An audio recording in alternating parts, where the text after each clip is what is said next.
It's been a week. Oh, yeah. Hi, I'm Alison Arngrim. This is the Alison Arngrim Show. I'm Alison Arngrim, although some of you may recognize me as evil Nellie Olson from Little House on the Prairie. Thankfully, tonight, I am Alison Arngrim, and this is the Alison Arngrim Show. And here on the Alison Arngrim Show, we talk about things that make us feel good, the movies and the TV shows that made us feel good, and the people who made them. And people are doing things now to make the world a better and more interesting place. And I got one tonight. I do. And well, as you know, I'm exhausted. It's been a week. That's all I'm saying. It's been a week. And so I'm so happy tonight to have my friend Ashley, who you may know as author, Ashley Hoff, because he has written a very, very, very interesting book. He's written several very interesting books. This one's a doozy. Now, I know some of you may be dreadfully young and not be as familiar as I am with the fantastic, incredible camp classic, Mommy Dearest, the movie made about the unfortunate relationship between Joan Crawford and her daughter. The whole Faye Dunaway thing with the screaming and the hangers. This movie was not intended to be funny, but then that happened, and it became a hit in and of itself. But people have asked for decades, what happened? What went wrong? What were they thinking? What were they not thinking? Did they think that would work? And what about the people directly involved? Her daughter, Christina, the poor girl who went through all that. Marvelous quote. She wrote a second book after the whole thing of the book and the movie and everything kind of gone to hell. Wrote a book called Survivor, aptly titled. It's hard to remember that there was a time when the word dearest after someone's name didn't carry a negative double meaning, Crawford said. She wrote this in Survivor. When ordinary hangers made of wire were not synonymous with anything other than dry cleaners, when the connotation of the term Mommy Dearest had not been incorporated into everyday American language, and when child abuse was a hidden tragedy, a hidden family tragedy not discussed in public, not recognized as a national issue. But that was before my book was published in November 1978. And indeed, Christine Crawford came out about what her mother was really like, and they made a movie, which sounded like a good idea at the time. And things kind of went topsy-turvy. And my friend Ashley Hoff has written a book getting to the bottom of the entire mess of what went wrong and what went right and why that came out as it did. Ladies and gentlemen, Ashley Hoff. Thank you.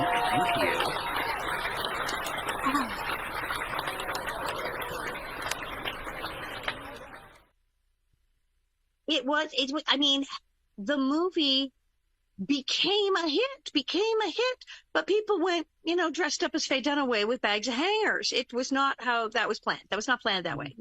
No. No.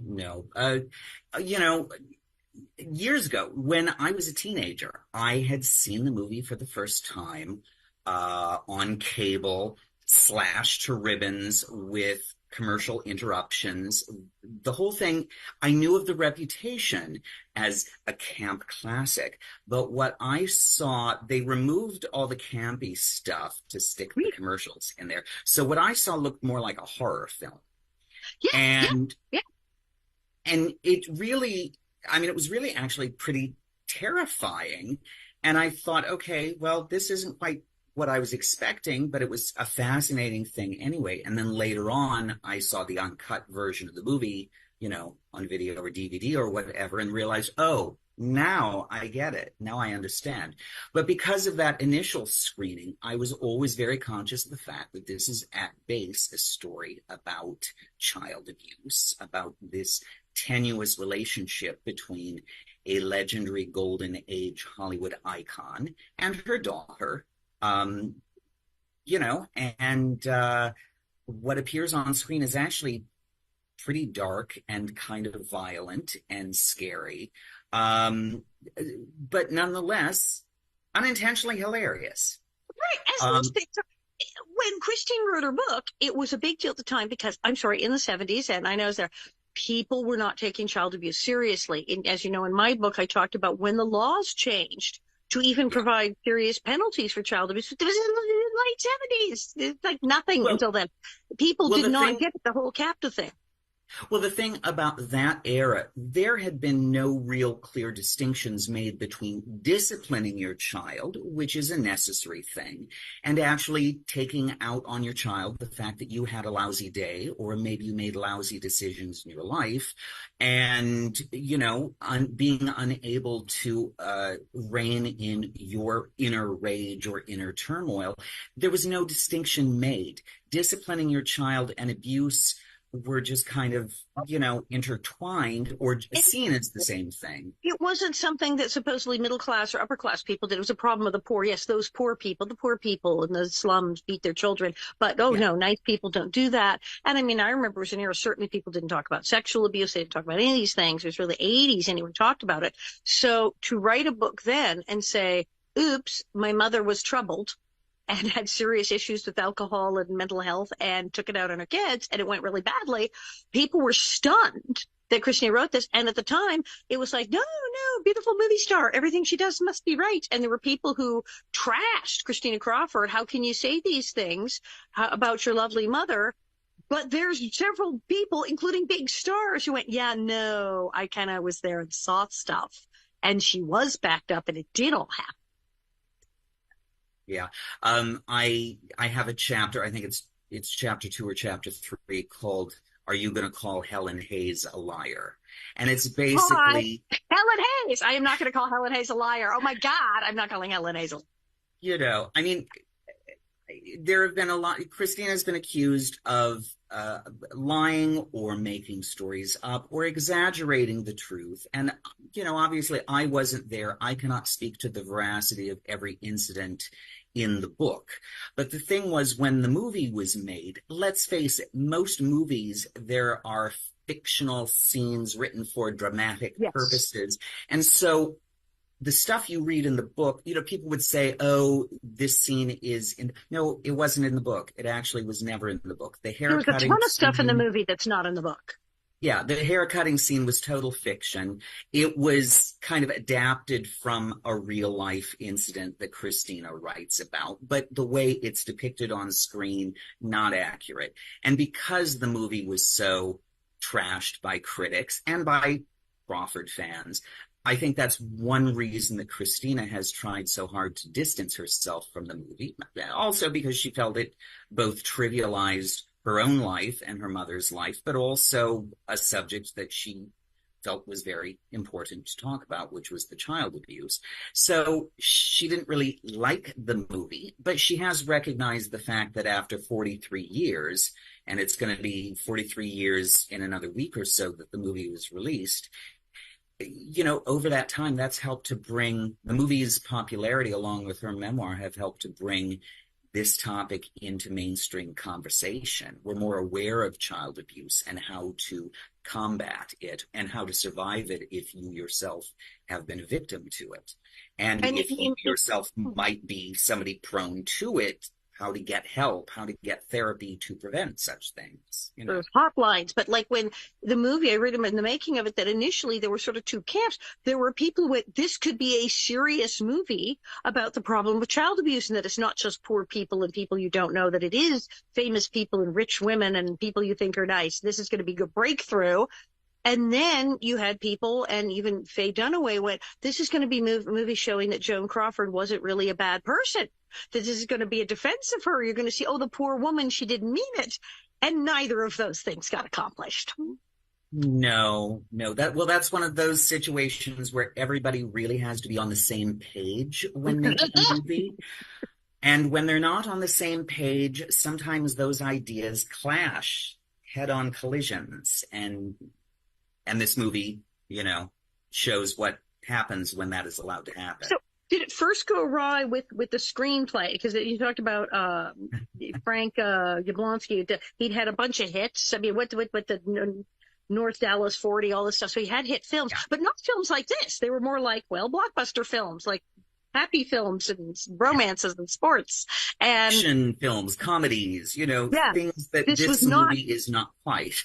his kind of material. And then the director was a guy named Frank Perry. And I remember the film David and Lisa was kind of a big deal at the time. And it's Yeah. not a bad film at all. So did they think like, well, he handles sort of more serious, sensitive topics? Maybe But it's very It's so interesting because this movie had everything going for it. It was an It's all top people.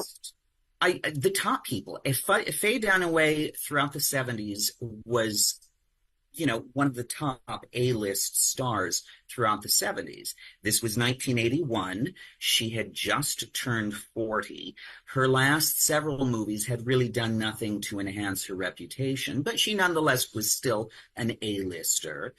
Well, she was And my idol as a kid in Bonnie and Clyde, and then Network. I mean, oh, like my hero. She was brilliant. So that's the thing. Some people now, younger people, may see this movie, go, ah ha ha ha, this exploitation. No, this was absolutely top multi-millionaire producers, directors, screenwriters, stars, A freaking list people who made this giant blockbuster thing, and it just, I, it just kind of imploded. Well, Frank Yablans, who was the producer of the film, it's very interesting. He really, on the one hand, he saw the movie as, this is a best-selling memoir in the making. I mean, let's get the rights to this and turn it into a hit movie.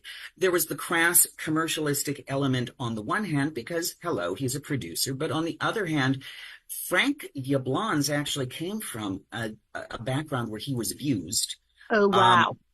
as did director Frank Perry. And the thing was, Frank Perry also early in his theater career knew Christina Crawford when she was a budding starlet. So these people all kind of knew the real story behind the story, and they also recognized the seriousness of it.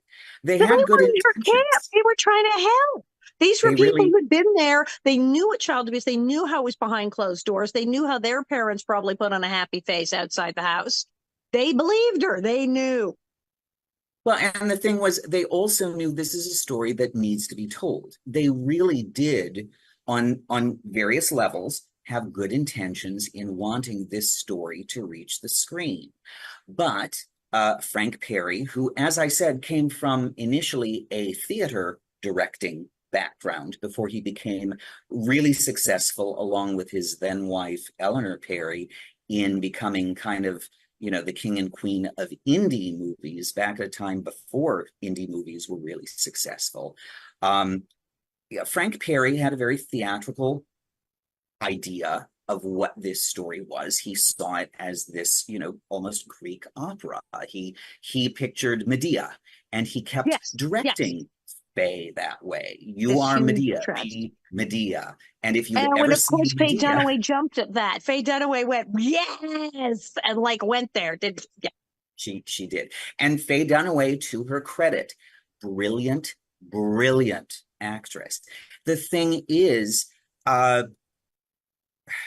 she had good intentions, and being a method actress, she put her almost literal all into the making of this Mm, movie so that when it was not received the way it was intended, that is one reason she personally has felt so hurt by this movie, has refused to talk about it in interviews. So many journalists were told, I was given a list of questions not to ask, and my Mommy God. Dearest was number one on there. And it's understandable why she felt very hurt by it. But at the same time, she gives a powerhouse performance. My God. She takes herself very seriously. She's been made fun of sometimes for taking herself maybe a little too seriously, and that's been a pattern throughout her life. But she was really upset by this. That was very clear that when people started laughing, she was really upset. She had really thought she had done this great thing. Yeah.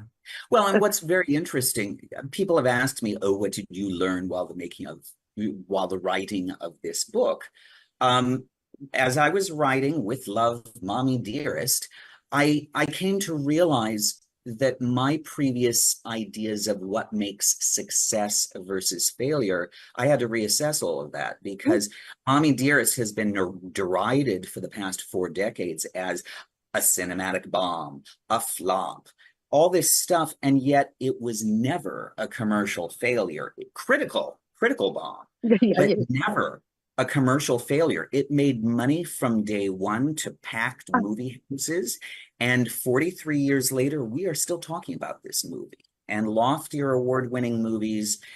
have sunk out of sight. Nobody cares. Nobody wants to see them. But Mommy Dearest, people are still jonesing for this movie. Did they make their money back? They made their money back on this because it was very They expensive to make, made the I thought. money back in the first 2 months. Good And God. when the movie premiered in New York, it set box office records in the city. So, I mean, this was the biggest movie. It was, I believe, number four, the fourth money maker of 1981. And, because we had Empire Strikes Back, one of the Star Wars movies came out, and like 9 to 5 came out, and there were And some a other movies Superman that were picture still or in something. Yeah. circulation. Yeah, there were some other movies that were in circulation, but Mommy Dearest was the fourth, maybe the fifth top money maker of the year, and that's pretty good. And again, I can go into any retail outlet today that sells movies, DVDs and Blu-rays. Chances are pretty good they've got it in stock. It does not have to be special ordered. They have So screenings. that There's people still will have screenings. And to the horror of Faye and other people involved, people were dressing up a la Rocky Horror and bringing hangers. yeah, yeah. Unfortunately, it has been seen as a camp classic, an unintentional comedy. And you know why? I kind of outline all these reasons in the book. I mean, you just watch some of the scenes, and for instance, there's an exchange between Faye Dunaway and Steve Forrest as her love interest. And Steve Forrest is this wonderful actor, competent and serious, and his delivery is serious. He's really wonderful in the scene, and their chemistry together is wonderful. But the camera just lingers a little too long after his last line. So it looks like the end of a soap opera just before Oh, they cut to commercial. And there are particular lines of dialogue that are just risible. And, there's a lot in their camera angles and little things like this that were not intended to, and maybe in the screenplay do not read as hilarious. And yet when you're sitting there watching the movie, you just can't help but titter a little. was this And a disaster in editing? Because I mean, as you say, they kept lingering too long. Because they go, okay, so the director and the producer are kind of on the same page. Somewhere did the screenwriter, did the editor? Because that's those little things. If you don't do a quick cut to the next scene, it means something completely different. A scene where everyone then just lingers, it's like, wait, was this an extra dramatic pause? Are we supposed to laugh? Editing is key. So I'm wondering, like, whose camp was the editor in? yeah, well, that's that the editor was definitely in camp. There there were a number of things that went wrong in that regard. Coupled with the screenplay actually was a very long screenplay. And even though, for instance, producer Frankie Blondes started in film distribution, he knew a movie had to keep within a certain allotted amount of time so that it could rerun so many times during the course of the day in the movie cinemas, for the turnover. And Um, that's weird because remember when they wanted more runs, so they cut all the movies down to like yeah, practically 90 minutes. And then they yeah, said, oh, to heck with it. You're streaming them anyway. Everything's 3 hours long. yeah, And yeah, I'm yeah. ready to go back to the 90 minutes. Yeah. Yeah, yeah. Well, Let's go from, nowadays everything is like as long as Gone with the Wind or Cleopatra yeah. or Birth of a Nation. But back then, Mommy Dearest is, I believe, 2 hours, 4 minutes long. But, And right. it's the thing was to get it to that length, there there were entire scenes and sequences that had to be cut. And Mhm. it's it as a result, you've got this very disjointed movie where 1 minute, Faye as Joan is winning the Oscar. And isn't everybody happy? And then the next minute, she's rifling through her daughter's closet, discovering, oops, the daughter has not done away with, the wire hanger that the clothes, freshly laundered clothes came in on, and goes ballistic. And you're wondering, what happened? And a lot of it is because there were some interim moments that were cut. And as a result, you just see this completely bipolar performance that Faye Dunaway is giving, where she is off the charts or seemingly off the charts. There were some tender moments that might have softened the blow a Mhm. little. Those unfortunately ended up on the cutting room floor, and the footage is not known to exist. Ooh, because there's no like uncut version. Because so I think it's editing. And you mentioned that the studio is saying no, cut it down, cut it down. We don't need all that. It's too long. And normally, my father used to say there is no theatrical production or film that could not be improved by cutting 20 minutes out of it. And generally, I look at it and go, Titanic, yeah, 20 minutes, no one will miss it. Generally, that works, but that makes sense with this complex a story with these kind of issues. Y'all leave a part out between that where it just suddenly cut to she's in the bathroom scrubbing a floor and screaming. That's really going to be a weird movie. Editing is key. It's why we see the awards for editors. I've seen just from TV shows and things that TV shows that the script wasn't even that good and the editor saved it and made it work by cutting back and forth quickly. So is the editor the criminal in this story? Well, a lot of it was also Faye being a method actress. Method acting is a great technique during the rehearsal period, whether it's for a screen performance or a theater performance. It is so helpful to help you get in touch with the character and reach certain emotional levels so that you can play that scene. But once you have achieved that understanding of how to reach that character, you need to drop the method acting stuff. You need to just simply, this is when the acting comes in. You just simply Well, film and television are about technique, and that's why even people who are in school for theater go, "Oh, I better go take that film and television class," because there's a whole technique for being on camera. And I mean, I've had method myself, but that's the thing is that you get method. You want to have the method acting. What you don't want to have is the rehearsal on screen. If you're having your private moment, no, you don't. The private moment doesn't go on stage and thing. You have the private moment is backstage, and then you are propelled by that because you are now in the character and you perform the actions that are in the script. Yeah, But and the yeah, you problem can't. You is, go have a private moment on stage or on screen. It's going to look weird. when you're doing it for the camera, you have to Oh, hit look your at that. marks, because otherwise, if with each different take you end up slightly to the left or slightly to the right of where the camera and the lights are hitting you, the director, Frank Perry, knew what was shot. So because Faye was apparently in a number of scenes just not hitting her marks consistently, Which is like or not 101. performing Sorry, it's what are consistently. you going to? So Frank Perry knew where the cut ended, and so he would take up then for a shot that matched it. But that just meant in the editing room, you did not have a lot of different takes to choose from because they did not all match up. He went with the takes that matched up. And tip for actors, all that stuff about hitting their mark and consistency in film technique is handy because your performance can wind up on the cutting room floor. If they can't match it or you're not in the shot where you're supposed to be, it's not going to be in the movie. Yeah, That's a for problem. the What do you record, do? What do you do? For the record, Michael Caine came out with a book around like 1990 where he talked about, he basically did this book about acting for the camera. And it is actually one of the finest things I've ever read for an actor about actually playing, not for theater, but specifically to the camera. And check it out if you're an aspiring actor, or even if you're already a working actor and just need some extra tips, take it from Michael Caine. That's Well, my little. I will take any. Michael Caine tells me to do something. I think I'm going to say yes. Yeah. It was such a weird thing. You talk about all these people. You talk about the people and their reaction to the film. And I was reading it. Christina Crawford herself, who was awaiting this thing and had been told it'll be great, and had been told the book was great, the book was a hit. And all this time they're telling her it's going to be great, it's going to be true to the book, rah rah. And then she was ill. She'd had a stroke. She was in the hospital, and the movie comes out. Yeah.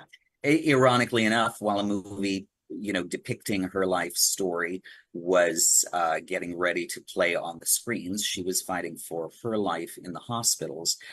So when the movie was set to open, her husband, David, her then husband, David Coons, who was one of the executive producers on the movie, Mm. he was alone to go see the movie, at the studio screenings. And he already knew it was going to be dismal, but what he saw was really dismal. And he came back to Christina in the hospital room, and he just had to, act like nothing happened. He And didn't have the nerve to tell her. He well, couldn't come tell her in the hospital, hey, the movie really blows. I mean, the doctors had basically said she can't have any shock that would, you know, disrupt her healing process. But several months later, in October of 1981, she was able to physically get to a movie theater in Westwood with her husband sitting by her, and she watched this movie Unspool. And even from the opening credits with Faye Dunaway as Joan waking up and starting her morning routine, getting ready, just like any worker bee getting ready for work, she's getting ready to go to the studio. And Christina said from the beginning, even the shot of the coffee percolating, she said, my mother never drank coffee a day in her life. The movie is so inaccurate. And I thought that was hilarious because so many people drink coffee. You would just assume, why wouldn't Joan Crawford drink coffee? She Memo. seemed heavily caffeinated. I guess she did not need that. Maybe it But was good she didn't drink coffee. What in the hell would it have been like if she'd had caffeine in her system? Dear God. I know, I know. And, there were little moments like that. And Christina basically said, went on record saying, my mother was a far warmer person than what was depicted on screen. And she hated Faye's performance. But, it's committed to celluloid. And what can she do? She just simply, whenever the movie would come up, she'd say, yes, the movie. Look, here's the book that it's based upon. Because at the very least, she knew if people were reading her memoir, they would know what she had to say on the subject. Which And is so interesting. everything just went back to the book. The victim of the abuse, and she was abused, as you should call Helen Hayes a liar. Helen Hayes was witness to her mother saying, call me dearest. Well, yes, mommy. No, mommy, dear. And actually yelling at the children and doing it. She's like, she saw this. But yet all these terrible things had happened. She's like, but my mother was warmer than that. She didn't like that she was a cartoon monster. Well, I can't speak for Christina Crawford, and I can't speak for Joan Crawford. A number of people have talked about Bruce Valanche, whom I interviewed for the book and who writes the introduction to With Love, Mommy Dearest. Bruce had befriended Alexis Smith, who was a contract actress at Warner's at the same time, Warner Brothers Studios, at the same time that Joan Crawford was at Warner Brothers. And Alexis and Joan knew each other. And Alexis had told Bruce a particular story that Bruce was just convinced Joan Crawford was a blackout drunk. It was one of those situations where she would drink. You hear about these stories where people are having dinner in New York City, and the next thing you know, they wake up on a beach in Ibiza and wonder how the hell they got there. Yep. And that sometimes seems to be the case, and it's kind of suggested by what Christina wrote, that her mother had no recollection the next morning of what happened, and her mother would say, that never happened. And she Well, didn't remember. And she may have maybe, had some kind of the things she could have been diagnosed with from the stories, yeah, bipolar, who knows. She really probably didn't remember a damn thing. yeah, yeah. And there are perfectly lovely people who, unfortunately, if they drink too much, they turn into, Dr. Jekyll, Mr. Hyde. And I've personally known people who've had that situation happen where they just, if they drink, they become a completely different person. So that may be what happened. I don't know. But in the movie, there's not even really any kind of pop psychology explanation given for why anybody does what they do in the movie. It's just simply, this is what happened, la da da da da. And it's all set to a very subdued Henry Mancini score. That's what I remember thinking was weird. I just It parts of the really movie is. I haven't seen ages, but I was going, why is there all this nice music when all of these terrible people are doing all these terrible? What is going on? What's it? And the way it was shot, the beautiful colors, oh, the flowers, the shots It's of a the gorgeous flowers, film to the look cosmos, at. everything's gorgeous and beautiful. and It, all it this had pretty music, and then it's like, what has happened? top-notch production values. I mean, it's a gorgeous film to look at. The set design, the costume design, it's beautiful to look at. But at the same time, you know, under other circumstances, those people who, Irene Sheriff did the costume design, and those who did the hair design and so on might have gotten nominations for awards. And instead, because the movie was so notorious, even upon release, like everybody's chance for getting even an Oscar nod Hmm. was just blown out of the water. You interviewed a lot of people for this book, and you mentioned, as I said, these reactions of people who were there. That you mentioned that you're talking about Forrest playing the boyfriend, that the lawyer, the boyfriend, actually saw the movie and had to sit through the thing. That people who were in the movie went to the movie and saw themselves betrayed. Yeah, yeah. That's Hollywood. It's very meta. Um, I wouldn't go. I wouldn't go. I would go. It's probably going to go badly. Uh, I know. Well, it's yeah, and then of course for the film to be, if the movie was really bad, it would have just sunk out of sight. Nobody would remember it. AMC or TCM might run it, 40 years on saying, "Hey, remember this movie you've clearly forgotten?" But no, this movie was such a fiasco and such a so critically reviled that it everybody remembers it, everybody knows of it. And it's funny because again, for a cinematic bomb, a flop, I can walk down the street and I can say to anybody, regardless of their age, their background, whatever, I can say no wire hangers ever. And even if they've never seen the movie, they will yes. get the reference. They know what it means. And you can't buy that. Like, you can't buy that kind of publicity or whatever you Yeah. would call it. No wire hangers. I love you, mommy dearest. People joking about scrubbing the bathroom floor, holding up the can of the Ajax. I mean, yes, all these little tropes of the film. They are part of the language. It's freakish. Yeah. Yeah. And again, Faye Dunaway and all the others really are quite good in this movie. We laugh about, oh, Faye Dunaway, she's over the top and she's chewing scenery. Yes, yes, you want her to. That's what the part calls for. If you saw her anything less than chewing the scenery, we would not be talking about this movie today. But she gives this powerhouse performance for the ages. And for a woman who, for the record, has the most enviable resume I can think of. I mean, no less than 3 movies considered in the top 100 films of the 20th century: Bonnie and Clyde, Chinatown, Network. If you are lucky, you get one. If you're lucky, you get one memorable role. Yeah. She has had those 3, and Mommy Dearest, which is certainly memorable, you know. Now, who did you interview? You interviewed a lot of people for this book. Who did you I get? was I was very lucky. Well, Mara Hobel, for instance, who played young Christina Hmm. and who, has been the butt of many jokes, but luckily has a sense of humor and she gets it. And she also has done a lot of other things. She was a child star with an extensive resume both before and after Good, Mommy good, good. Dearest. And has So she survived psychologically? I mean, she for all has. ex-child stars, it's an issue, but to be the kid in Mommy Dearest. Exactly. Well, it's not unlike, being the town bully, such as yourself, Nellie Olson, where an entire nation, in your case, hates you and wants to beat you up. In her case, everybody, wanted to, make fun of her because she's the poor put upon child. But she gets it. She recognizes both the serious implications, which she was very sensitive to, but also, she gets why it's considered campy. She has admitted that on Mother's Day and on her birthday, she gets all the cards and the memes with, all No. the Mama Dearest references. So, but she's got a good head on her shoulders, and she's got a couple of kids, and she has not beaten them. This is Um, good. This is good. She has survived and she she has has found the survived. twisted, warped humor in the whole thing. It's the only way, the only thing you can do.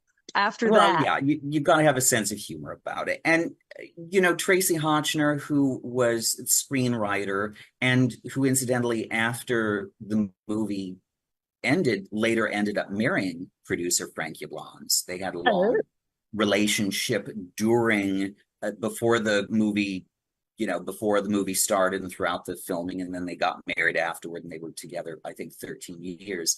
She talks about, the conception of the script, and she talks about Yablans, and she talks about his, because Frank Yablans would tell her what's been going on the set, and she just thought, oh my gosh. And when she saw the movie, well, I quote her in the book talking about her thoughts on the way the movie turned out, but oh dear. she at least has had the pleasure of knowing that, with lines like, this ain't my first time at the rodeo, and I'm not going to give the line that's delivered just before that line. It's slightly profane, but let's just say, as she put it, I wrote a line almost as famous as, we'll always have Paris, or, pick another classic line from a classic movie. And Mommy Dearest has a number of them, and Tracy wrote them. So Okay, that's well pretty, that that's that's pretty that's good. good. And a lot of the actors and actresses who are in the smaller roles who, gave their thoughts on what it was like day to day on the set. The Um, behind the scenes, and now what was their experience of Faye Dunaway? Obviously, she's legendary, and there's all these rumors of how she acts on a set. And yeah. I've met people who work with her and had very real stories about how she acted on a set with them. And I was like, oh wow. Um, these people who had smaller parts in the film or work there, and what was it like for them working Well, with Faye?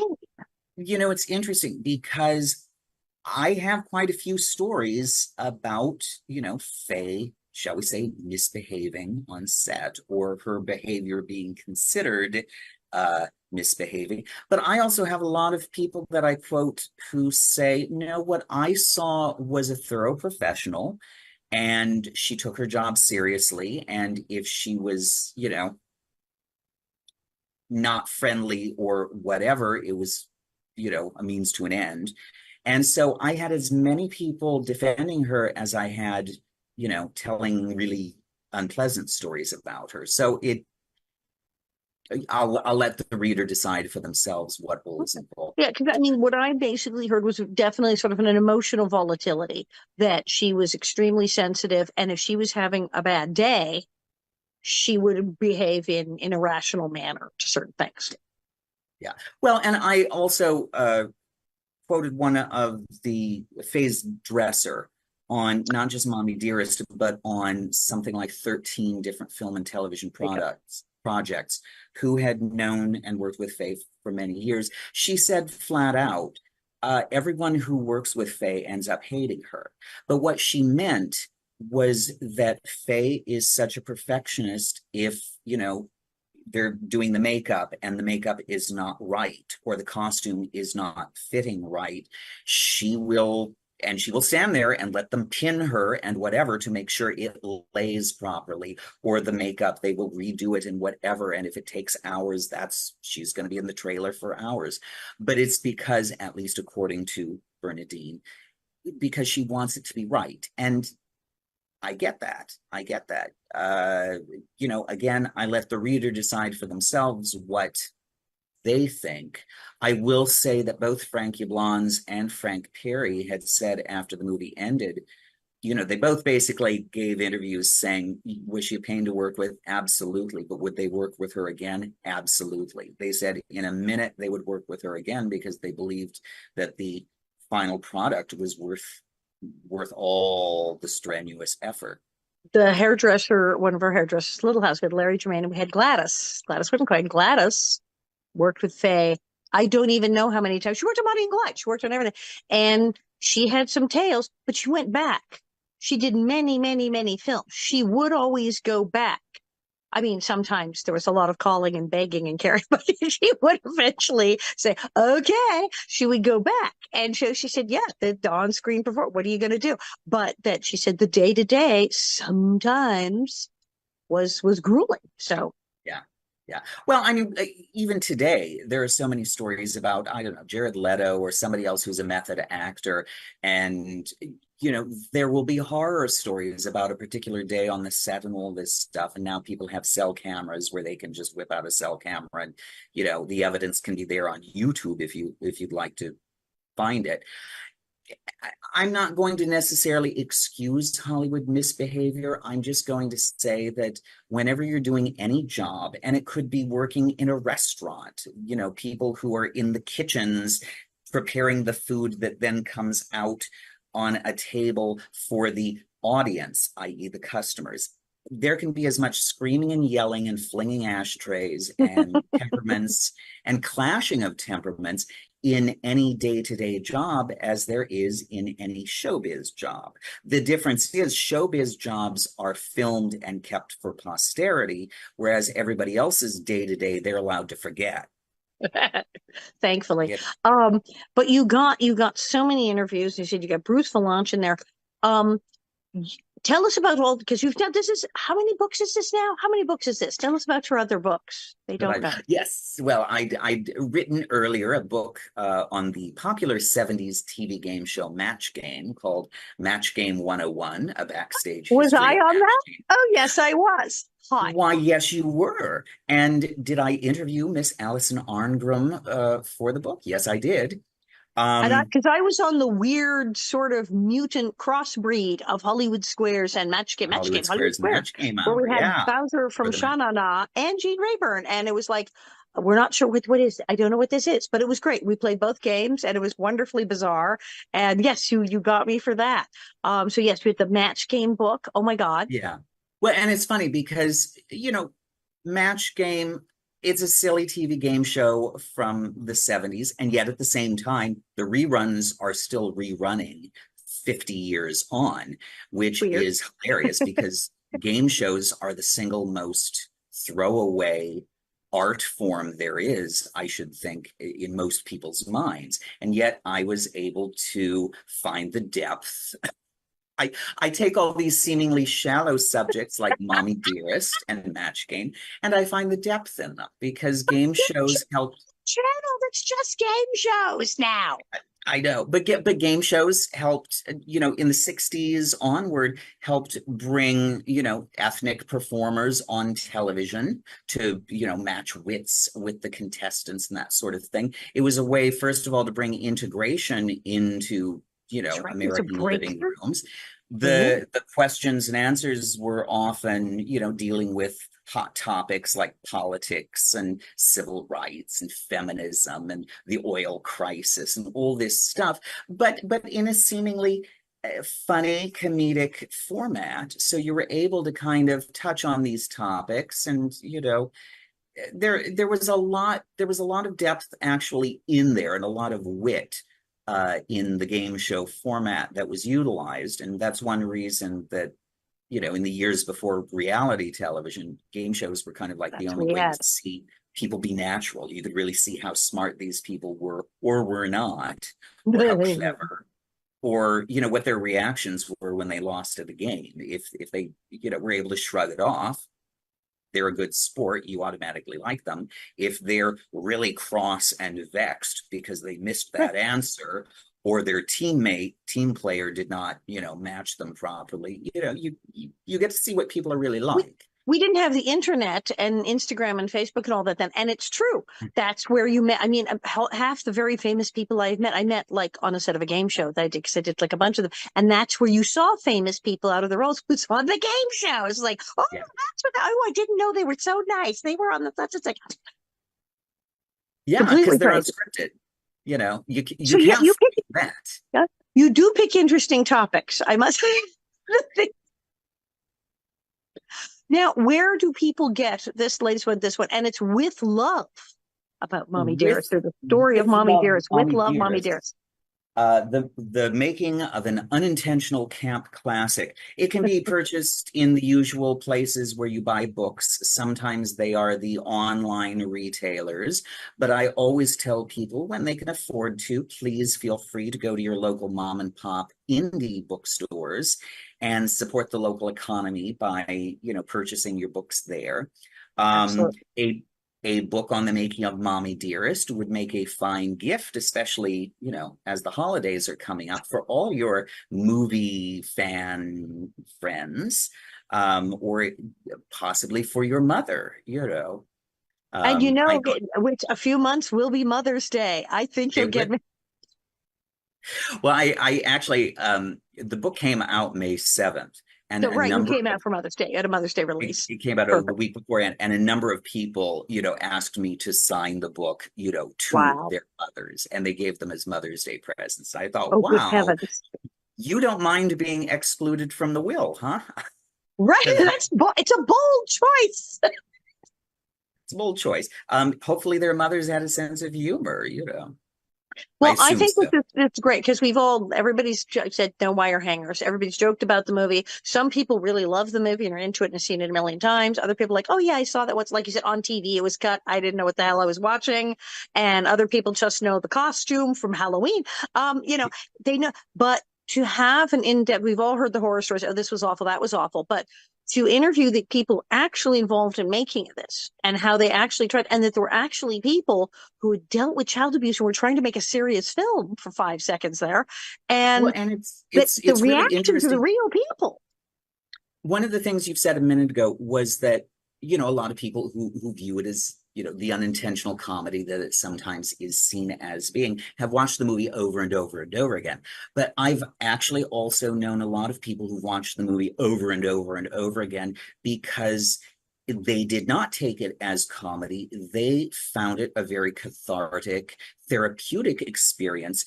And the repeated watching of this movie is almost like they're working something out. It's very interesting because I would never knock anybody for the reasons they watch this movie, because sometimes they are, laughing at it because it's comedy. Sometimes they're laughing with it somewhat nervously because it's a therapeutic thing for them, or they're trying to neutralize something. And then there are other people that I have known who have really, like they've said, the rare meat scene showdown is exactly what they experienced in their childhood, Mm. where they were forced to eat something that they did not want to eat, or that made them sick, or something like that. And other people have had other situations where they take the movie very seriously. And Wow. that's one reason that when I wrote this book, I wanted it to have a sympathetic tone. I didn't want to just simply make fun of the whole endeavor, but at the same time, if people want to know, okay, why is the movie hilarious? It's about child abuse. Why is it hilarious? I tell them exactly why. And Wow. so I try to be sensitive to all sides of it. Absolutely fascinating. And of course, you can't go wrong with a foreword by Bruce Valanche. So, absolutely, if you don't already have a copy of this, you can get a copy. You can Kindle it. You can buy it. You can get it solid. Please get this and look for the fabulous A. Ashley Hoff's other books on the most odd array of subjects. Thank you for coming on. This has been Thank just you. Thank delightful. you. You're always fun. Thank you I so love you. much. Please give Bob my best. I shall. What's your next book? What is my next book? Well, I've already done pre-prep work on count them, two cult classic movies Oh that dear. I can't say what they are exactly, but my publisher, Chicago Review Press, has the right of first refusal for whatever my next book is. And it's going to be one of these two. I'll do both books, but it's like whichever one they pick up is the next book. But you're going to Um, delve into the behind the scenes of other cult classics. exactly. And Oh, find the depth in seemingly hilarious or shallow or fun or whatever things, and yet still be able to find, the serious subjects in it. I don't know. That's I like those juxtapositions. I So like it too. All right. Well, thank you. Thank you very much. And this has been Ashley Hoff, and this has been Alison Arngrim. This is the Alison Arngrim Show. Thank you. I found my way home across the great